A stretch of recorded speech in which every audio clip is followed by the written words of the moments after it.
Bienvenue dans cette série sur les grands animaux politiques. Ils font le quotidien des grands médias avec leurs commentaires, leurs critiques, leurs propositions et revendiquent chacun d'avoir les clés d'un futur meilleur. On connaît leur actualité, leurs phrases choquent, mais on sait beaucoup moins qui ils sont et ce qui forme le cœur de leurs convictions.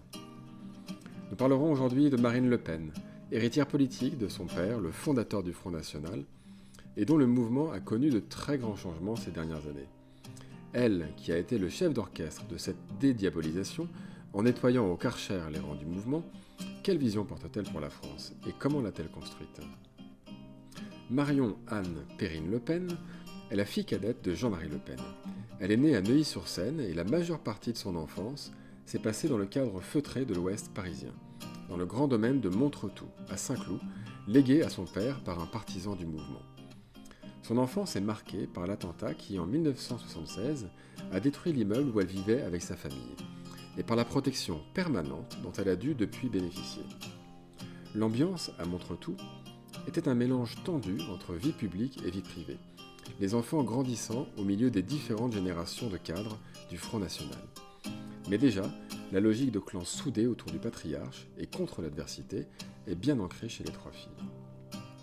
Marine Le Pen, à cette époque, ne s'intéresse pas beaucoup à la politique, et pas beaucoup plus aux études. Elle passe assez péniblement son bac, puis fait tout aussi péniblement son droit à l'université d'Assas. Elle excelle par contre à cette époque dans tout ce qui a trait à la vie nocturne parisienne, où elle devient la reine de la fête. Rien de cela ne la prédestinait à prendre la tête de ce qui est devenu aujourd'hui le premier mouvement d'opposition de France. C'est la vocation familiale, le clan, qui a tout décidé. Elle explique d'ailleurs, en parlant de son père, « Il ne venait pas dans mon monde, je me suis dit que c'était à moi d'aller dans le sien ». On peine à trouver beaucoup de références qui auraient construit la pensée de Marine Le Pen. Il y a cependant un modèle qu'elle a affiché au moment de la campagne présidentielle de 2017. Le cardinal de Richelieu, oui, celui des Trois Mousquetaires, qui d'après Marine Le Pen a été le promoteur d'un État moderne. Richelieu a aussi assuré le pouvoir royal, autrement dit la souveraineté de l'État face à la noblesse, et il symbolise par cela la mise au pas des nantis. Pour être complet, il faut ajouter qu'il a fait périr par la faim des dizaines de milliers de protestants à La Rochelle, ce qui donne à cette référence de petits accents de guerre civile. Jean Jaurès est également assez régulièrement cité par Marine Le Pen sans qu'on puisse savoir si elle l'a lu et à quel point il est une référence importante pour elle. Il y a par contre une grande passion que Marine Le Pen affiche avec beaucoup plus de constance que le portrait du cardinal, les chats, et en particulier la race des Bengales, pour lequel elle a maintenant un diplôme professionnel d'éleveuse. Apprenant que sa nièce Marion Maréchal ne voterait pas pour elle en 2022, elle a même évoqué, au détour d'une phrase, que les chats, eux, ne déçoivent ni ne trahissent, comme les humains. Ce sont des animaux exceptionnellement intelligents, dit-elle. Ils me procurent une joie profonde, me consolent, me donnent énormément de douceur dans ce monde de brutes.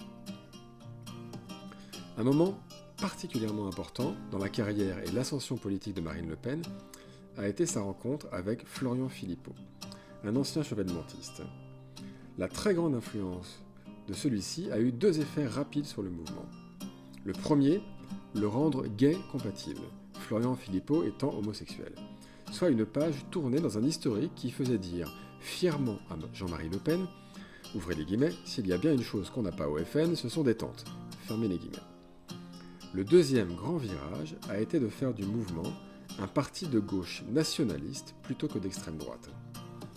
La défaite de l'élection présidentielle de 2017 et leur désaccord sur l'euro aura raison de leur alliance, mais le programme politique du Rassemblement national en est resté durablement et profondément changé. Si vous ne devez retenir que quelques dates de la carrière politique de Marine Le Pen, retenez celle-ci. 1986, elle adhère au Front National. 1998, premier mandat, elle est élue conseillère régionale du Pas-de-Calais. 2004, elle est députée européenne. Apothéose, en 2011, elle prend la tête du parti de son père. En 2015, après de multiples rappels à l'ordre du bouillonnant papa, elle retire à Jean-Marie Le Pen la présidence d'honneur du parti. La tentative de parricide manque, la justice rétablit le patriarche dans ses droits, et il exercera ceci comme s'il sirotait du champagne, en critiquant à différents moments le manque de capacité politique de sa fille. Tous deux se réconcilieront cependant après les graves problèmes de santé du père. Enfin, en 2017, elle est élue députée du Pas-de-Calais.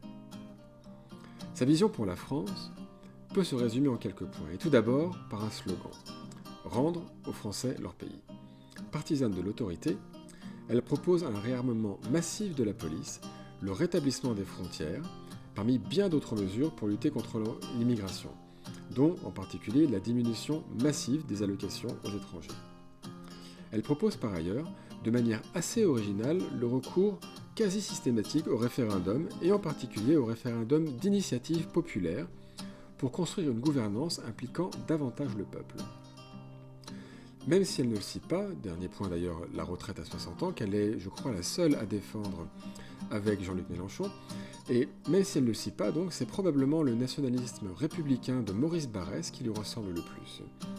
Même si ce personnage reste trop à droite pour le Rassemblement national actuel. D'où peut-être ces références répétées à Jean Jaurès comme symbole d'une gauche nationale et ouverte. C'est une tentative de ni gauche ni droite que fait Marine Le Pen. En résumé, le programme de Marine Le Pen est un programme sécuritaire. Et c'est aussi un programme d'État fort, et donc d'impôts élevés. La transition écologique n'est présente dans son discours qu'autant qu'il faut pour dire qu'on en a un peu parlé, mais sans que la fibre écologique semble réellement forte. Sa vision très républicaine ne laisse pas craindre de grandes atteintes aux libertés. Par contre, sa vision nationale irait avec un contrôle très strict de l'immigration. L'efficacité de son programme pour l'emploi reste un vrai point d'interrogation, ce qui n'est pas le cas de sa volonté de préserver l'identité nationale. Enfin, l'assistance de l'État aux faibles et aux démunis, pour autant qu'ils soient français, est un point important de son programme, dans lequel on ne sent pas la vision très élitiste qu'on retrouve par exemple chez un Éric Zemmour.